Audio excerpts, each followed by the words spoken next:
Tapi didiemin gini nggak busuk? Enggak, memang karena proses kita kan pakai garam itu kan yang buat awetnya itu. Awetnya. Oh, pokoknya cuma ditaruh di karung aja ya? Iya. Oke.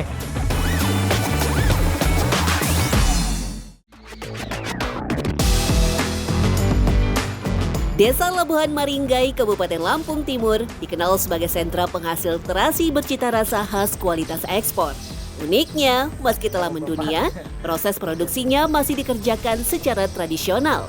Dan ternyata cara kuno inilah yang justru dipercaya menjadi rahasia pembuatan terasi berkualitas tinggi. Tempat penjemurannya kenapa harus nangkring gini, Pak? Apa ada fungsinya, Pak, biar langsung ke bawah air nih, Pak? Proses pengeringannya lebih cepat daripada yang harus dibawa. Karena kalau dibawa kan dia lembab tuh. Nah kalau ini kan langsung kering. Airnya Kemudian netes. proses peretesan airnya juga lebih cepat. Oh, jadi cepat kering. Iya cepat kering. Ada dua hal yang bisa menjadi kunci keberhasilan pembuatan terasi, yaitu kualitas bahan baku dan proses fermentasi. Selama puluhan tahun membuat terasi, nelayan Labuhan Maringgai hanya menggunakan rebon atau udang kecil saja tanpa campuran ikan dan bahan lainnya. Sari rebon murni inilah yang akan menghasilkan rasa khas umami dan aroma yang kuat. Sedangkan untuk proses fermentasi, ada tahap penjemuran dan proses penggaraman. Standarnya berapa untuk satu ini kalau cuaca bagus berapa hari, Pak? Atau berapa jam? 1 hari kering. 1 hari kering? Iya. Oke, ini sudah dikasih garam atau murni dari rebon aja ini, Pak? Dari udang kecil? Sudah ada garamnya. Oh, sudah ada garamnya. Iya, standarisasi percampurannya 10 kilo banding 1. 10 kilo udang, 10 kilo rebon, 1 kilo garam. Oke. Penjemuran di bawah sinar matahari langsung dilakukan agar proses fermentasi terjadi secara alami dengan menumbuhkan bakteri mikroba alami pada rebon yang berperan mempercepat proses fermentasi. Jika dibandingkan dengan produk terasi negara lain yang diolah secara modern, terasi tradisional Indonesia justru memiliki kadar peptida lebih tinggi yang berperan penting dalam meningkatkan cita rasa terasi hingga 5 kali lebih kuat. Rasanya lebih tajam dibanding terasi yang lain. Dari rasanya, terus aromanya beda sekali dengan terasi-terasi yang lain pada umumnya. Begitu. Dari sisi harga gimana? Dari sisi harga menurut saya terjangkau. Peptida adalah zat asam amino kaya protein yang terbentuk dari hasil fermentasi mikroba yang sempurna. Inilah yang menyebabkan cita rasa terasi Nusantara jauh lebih nikmat dibanding terasi negara lain. Bahkan bisa mengalahkan kapi atau terasi khas Thailand yang konon merupakan cikal bakal terasi dunia. Berarti prosesnya gimana, Pak? Dari pertama kali, ini jenisnya jenis apa ini? Laut atau sungai? Laut. Oh, laut. Nah, ketika datang dari nelayan langsung? Kita timbang, kita taruh di waring hijau seperti ini. Iya. Kemudian kita peres supaya airnya keluar. Mm-mm. Nah nanti setelah itu kita tiriskan di baskom. Tiriskan dulu. Atau taruh di atas sini, dikumpulin aja. Nanti setelah tiris, baru kita garamin. Oh. Setelah digaramin, kita tutup. Tutup. Supaya tidak terkontaminasi tainya lalat hijau itu. Oh, oke. Karena terkontaminasi itu nanti bisa timbul belatung. Apa yang menjadi kegagalan kalau untuk membuat terasi jadi pembusukan, keluar belatung itu apa sih sebenarnya, Pak? Gara-gara apa, Pak? Dari kotoran dari laut sendiri. Suatu contoh, kadang-kadang nelayan itu kan beda-beda nih. Ada yang tingkat kebersihannya tinggi.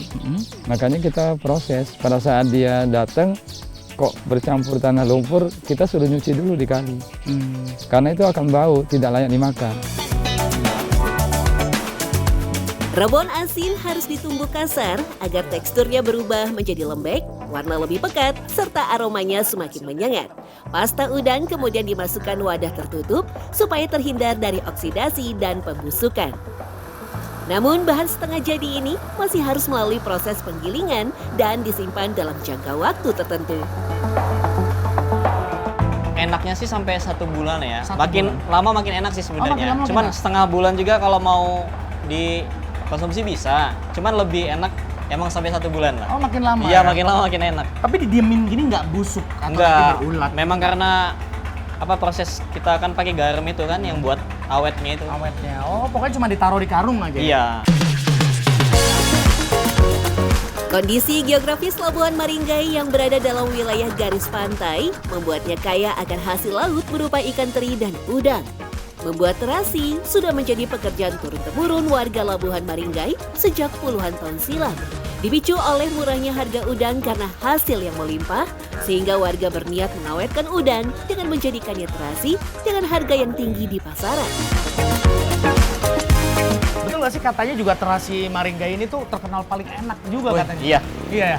Ini kan saya juga usaha dari orang tua ngelanjutin. Alhamdulillah udah lama gitu dari tahun 87. Dari tahun 87 udah ada ini? Iya, cuman memang dulu masih kecil-kecilan lah. Proses pembuatannya yang terbilang cukup lama sebanding dengan hasil yang diperoleh karena harga jual terasi bisa jauh lebih tinggi, bahkan sampai 5 kali lipat dibandingkan hanya penjualan rebon segar. Terasi basah dijual dengan harga Rp35 sampai Rp50.000 per kilogramnya. Sedangkan terasi kering seperti terasi serbuk halus sampai terasi batok harganya bisa naik 2 kali lipat dari terasi basah. Jadi sebenarnya pembeda terasi Maringgai ini dengan terasi di tempat lain sebenarnya apa sih Bang? Pembedanya sih khas rasanya sih kalau kata saya mah. Sebenarnya kalau sama bentuk warnanya juga beda. Kalau mungkin di tempat yang lain warnanya lebih merah gitu, lebih merah. Kalau kita di Labuhan Maringgai ini warnanya agak ungu ya? agak gitu.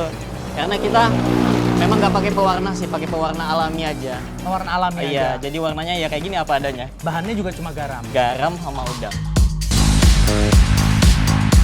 Setiap nelayan di Labuhan Maringgai rata-rata bisa menghasilkan terasi siap jual sebanyak 2-5 kuintal dalam sehari dengan omset mencapai puluhan juta rupiah.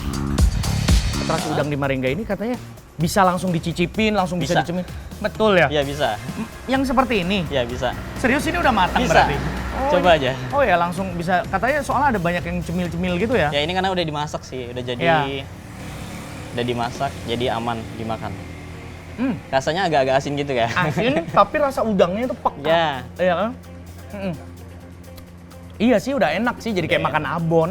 Enak Kalau sih Bang. dibuat nasi goreng enak. Nasi goreng ini misalnya tinggal ditabur-tabur gini aja Apalagi bisa ya? buat sambal.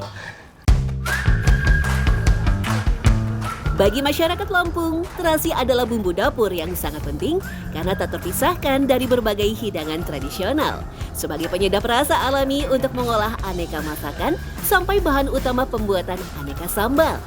Terasi kering biasanya sangat cocok digunakan untuk tipe masakan berkuah dan tumisan, termasuk berbagai olahan pindang ikan karena teksturnya tidak mengubah hasil masakan. Sedangkan terasi basah biasanya digunakan untuk bermacam jenis sambal karena aromanya lebih kuat dan rasanya lebih asin.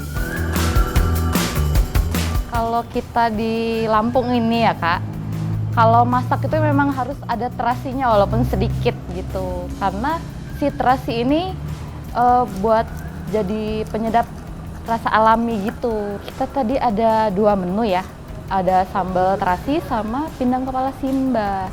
Kalau sambal terasi memang ada rampai, terasinya memang harus banyak biar terasa enak. Terasi sangat penting bagi masyarakat Lampung. Mereka tak hanya menganggap sebagai bumbu masakan biasa, tapi menjadikannya bagian dari tradisi dan kearifan lokal. Bahkan para ahli dan pelaku kuliner sepakat, terasi adalah bumbu dasar utama yang bisa menggantikan semua jenis bumbu masakan. Karena di dalamnya terkandung senyawa rasa dan aroma yang kompleks dan lengkap. Terasi merupakan makanan khas yang harus ada dimiliki oleh kami warga Lampung ya Mas ya. Karena lebih baik kita tidak ada daging, tidak ada ayam, yang penting ada terasi. Karena kita tiap hari itu makan memang selalu menggunakan sambal. Meski sederhana, terasi Nusantara terbukti bisa menjadi bagian penting dalam dunia perkulineran dunia.